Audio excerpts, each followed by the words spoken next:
What's up? Welcome to my channel, Detroit Poker. In this video, we're going to be talking about how to play pocket aces. So grab a chair, cup of coffee. Let's talk about pocket aces. We're playing $30 no limit, and we have $30.64. We got about a starting stack. So we're going to raise it up, make it 3x, pretty default raise sizing. You know, the first thing about playing aces, if you're at a 1-2 game, 1-3 game, or whatever, live format, whatever the standard raise is, you know, 10 or 12 bucks at a 1-2 game, I would encourage you to just not deviate from the standard. We don't want to, like, bet $37 because we have pocket aces and we don't get sucked out on or whatever. We just want to start out with a normal raise size so nobody can really tell the difference from this hand or if we had, you know, Jack 10 suited or something, right? So the action folds to the big blind. And the big blind makes a call for 90 cents. So we're going to go off to the flop, heads up. And the flop comes king 7 deuce. So the big blind checks it over to us. So first part of, you know, how to navigate post flop with this hand is I want you to assess this board, wet or dry. And we can do this by starting out with, are there any straight draws available? No, there's no straight draws. Easy to see that. So the next question is there a flush draw available? Yes, there is a flush draw available, but we do have the ace of diamonds, a relevant blocker to the flush draw. So that means our opponent cannot hold a nut flush draw, obviously. I think it's fair to say this board is pretty dry. There's not a lot of draws. There's not a lot of combinations that can connect with this. Either the opponent's going to have something like a king, or they're going to have a flush draw, or they're going to make a really bad call with a 7 or a deuce, you know, potentially. I want you to think about this concept. Like, let's just say we bet 30 cents. Do you think this guy would call us with a deuce or a 7 for 30 cents? Do you think this guy would call us with an air ball? For argument's sake, he had a hand like ace jack or something. Do you think this guy would call 30 cents with ace jack? I mean, maybe, because it's so cheap, right? But now I want you to think about another scenario. Let's say we bet like $5, you know, more than 2x pot. Do you think this guy's going to call us with a deuce for $5? You think he'll call us with a 7 for $5? So, you know, the point I'm trying to make is we can kind of manipulate the range that this guy will have by the bet sizing that we choose. Now, if we think about all this, could this guy have any kings to give us action with? Absolutely. He could have a hand like king queen, king jack, king 10, king 9. I mean, expand as needed to suit the villain's profile, but if the villain is really loose pre-flop, he could have a whole bunch of kings. And if they're really loose post-flop, you can get action from 7s and deuces if you don't bet too large. So I think I would probably size this about $1. Just go about half pot. That's what I think would be an appropriate bet size for this situation. And we'll just kind of reevaluate the turn based on what the turn card is. So we bet 90 cents, which is right about half pot. The opponent calls. We're going to go off to the turn, heads up. And now the turn comes a king. So the villain checks to us again. So what would you do here? Would you check or would you bet? Do you think this guy would call with a deuce anymore if we bet? Or a 7 anymore if we bet? Do you think he would call with an air ball if we bet? Probably not, right? If we did bet and this guy called, what would be left over? I would say king X and a flush draw. So we could check this through. And what would be the benefits of checking it through? Well, it would leave this guy's range as wide open as possible, and it would open him up to stab the river, because to him it would probably look like we don't have a king if we check this through, right? So we could get a stab on the river from an inferior hand. But more importantly, if this guy does have a king, and we do run into a king, at least we tried to pot control and lose the least. I would probably vote for a check back, but if you have a different thought, I'd love to hear it. Put your thoughts in the comments. So hero does check it back. And the river comes an 8 of hearts. This is pretty much a brick as far as I'm concerned. And the big blind decides to bet $4. So pot size bet from the villain. What do you think we should do here in this particular spot? Let's talk about it real quick. These villains at $30 no limit are probably going to be a little more aggressive and a little better than what you would encounter at a 1-2 game at the casino, for example. But there's still a lot of mistakes being made at $30 no limit on the internet. Let's just kind of just look at this bet sizing and see if it makes sense. So if this guy had some sort of a king, do you think that he would go full pot? Even make it even simpler. Does this look like the guy wants us to fold or he wants us to call? What do you think his intention is with this bet? I don't really think this is a tough decision. Think of it from the guy in the big blind's perspective. We raised pre-flop. He called. We bet on a really dry board, king high. He check called us. The king came on the turn. He checked, we checked. From his chair, he probably thinks we're weak. So this would benefit him to get us to fold. So, and that's what it looks like, honestly. Why would he bet so big if he had a king? So it just kind of seems fishy to me, right? But it doesn't really matter unless the guy goes like 3x pot or something. You know, I'm probably not folding here anyway, because this is the whole reason I check the turn, is just to pretty much auto call the river. So that's what we do. Make the call. Do you think the pocket aces is the best hand based on what I've shown you so far? Do you think that we're going to win this pot?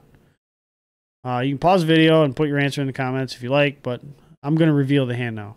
The villain shows us ace-2 offsuit. So this is what this guy defended his big blind with, and this is what he check called the flop with, and this is what he stabbed the river for pot with. If you kind of reverse engineer this hand, go back through it, right? If we would have bet that turn, I'm pretty sure this guy would have folded and we wouldn't have got that value. But sometimes a simple decision to just check it back and bluff catch river can earn you more money than if you would have just kept betting. And I think a lot of inexperienced players don't understand what to do in spots like these, whether to bet or check. All right, so this is an example that I plucked from one of my sessions at $10 no limit. So what we're going to do is we're going to play a hand from the villain's perspective, which we're just going to call this guy hero, villain number 3. So villain number 3 is the hero. So hero's in the big blind, $11.29. And we get pocket aces, ace of diamonds, ace of clubs.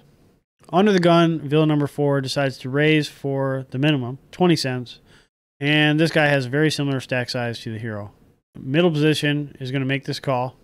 And he actually is going to fold back around to the small blind. And small blind is going to make the call as well. So first decision point with pocket aces is, what do you think we should do here? I think objectively we should re-raise here. And with plain old reasoning, just pure and simple, is value. We have the best hand possible pre-flop, and I want to put a 3-bet in. Okay, so how big should we size the 3-bet? The way I standardize my bet sizing is I generally just start with 4x, so 4 times this 20 cents, and then I add another unit for each person that called. So I come up with $1.20. That's what I would raise here. We got to consider, what do we anticipate is going to happen if we 3-bet. So in this particular case, this guy, villain number 4, is the one that raised pre-flop. So what would we expect this guy to do in response to a 3-bet? I think it's pretty fair to expect this guy to probably defend the 3-bet. So what would that do to the other players remaining? I definitely think if this guy calls, he could potentially start a call train, which is why we need to have our sizing spot on so we don't go multiple ways, right? So this particular hero decided to 3-bet to 60 cents, which I like the fact that he 3-bet, but I think the sizing is pretty bad. But let's see how this hand develops as played, right? Under the gun calls, not a surprise there. It's kind of what we expected. And then the action folds to the small blind. Oddly enough, this guy folds. So he must have had a really bad hand, right? And the small blind calls, so we're going to go 3 ways to this flop. So this flop comes queen 10-4, rainbow. The small blind checks to hero. So what do you think hero should do here? So first of all, we just got to kind of analyze what can we get action from if we put a bet in. Most obvious straight draws are king jack and jack 9. And there are some gutters, you know, ace jack is a gutter, 8-10 is a gutter. So we're probably going to get action from the open enders, might get action from the gutters. But what about the other hands that would continue on this flop? Are there any flush draws? No, there's no flush draws. So what are the combinations we can get action from? I would say a queen X would be probably the first combination. And is it plausible that one or both of these opponents could have a queen? I mean, this guy could absolutely have a hand like king queen, queen jack, right? I mean, just to name a little bit, depending on how loose these players are, I wouldn't even limit it to just that. Queen 5 suited is something I would see at a live 1-2 game, and they would absolutely call a bet with that. But I think it's important to understand that if you manipulate your bet sizing, you can, you know, manipulate the range your opponent will call you with. So let's use this as an example. Let's say that we bet 30 cents here. Do you think our opponents will call us wider than if we bet $4? I think the answer is obvious. Absolutely, they would call us wider for a cheaper sizing, right? And it might even induce them to raise us incorrectly, thinking that we have a weak hand. But like, what I want to do is charge value, but not bet so big that my opponents can't call me the worst hand. So I don't know. What do you think would be a good bet sizing for us to bet here? I think we couldn't really go wrong with betting like half pot or 2/3 pot. I think that's a sensible sizing. So $1 seems about right. Just to get started, but this hero decides to bet $1.90. So what this is going to accomplish is going to put a whole bunch of pressure on our opponents. It's going to make it harder for them to call. So like if they were thinking about calling with some sort of 10, like king 10 or jack 10, they might think better of it at this sizing, but they might call it a dollar. You see what I mean? Because you're exploiting the tendency of these types of players to call too often. But if you size it so big, you kind of eliminate the likelihood that they'll call, you know, really light. So I would prefer a smaller sizing, but it's not the end of the world. We could still get action from the open-enders and a queen X. So under the gun folds, but we do pick up the small blind here, okay? So we go off to the turn, heads up, and the turn is a 9. And small blind checks it over to us again. And what do you think we should do here? I think betting half pot would probably accomplish a lot of things. If this guy check raises us when we bet half pot, it'd be a good indication that we're probably beat. Because, you know, at every turn this guy's been passive. He's a double caller pre-flop. And then on the flop, he check called a pot size bet. Another sign of passive play. So now on the turn, if we were to bet half pot and this guy check raises us, you see how that goes against how he's played the hand so far. He's been passive at every turn, so that would be aggression, right? And is it likely this guy would get aggressive with a hand that we're beating? You know, that's what we need to ask ourselves. So this is probably a good opportunity to just bet half pot, to target a queen, to target maybe a hand like jack 9, but, you know, it's worthy of noting that king jack came in, right? So if this guy is king jack, he could raise us with that. And he might do so because now there's a flush draw on board. He might be incentivized to protect his hand from that flush draw, right? So my vote would be for betting half pot or maybe even a little bit less, 40% pot, just to try to get a call from a queen that we're still beating, right? Let's see what this person decided to do with these aces. This guy decides to move in with pocket aces for about 150% pot. So what do you think is going to happen as a result of this? So let's just put ourselves in this guy's chair. Think about everything that this guy knows so far. We 3-bet before the flop, we bet the flop for pot, and now we're betting 150% pot on the turn. Would this look strong to this opponent or weak? I mean, if you take it at face value, it looks strong. It probably looks like we have a good hand here, right? An overpair maybe, because of the way we played the hand. So this guy can play perfectly. He could probably fold a hand like queen jack if he wanted to. He could probably fold a hand like king queen correctly. Let's see what happens. The villain makes the call. So we're going to the river, heads up, and all the action is closed. So the question I have for you is, do you think aces are leading right here? Yes or no? So think about that. Put it in the comments if you like. And the river comes in 8. Were we winning before this 8 came on the river? That's the question. I personally feel that this guy overplayed pocket aces here. And let's see what the showdown brings. So pocket queens. And let this be kind of an example of what we could expect at live low-stakes games and games like this. Is you can expect opponents to be passive and 3-bet far too infrequently. And they're going to show up with monsters under the bed like this once in a while because they play so passive, right? But I think it is possible that Hero could have played this hand a little better.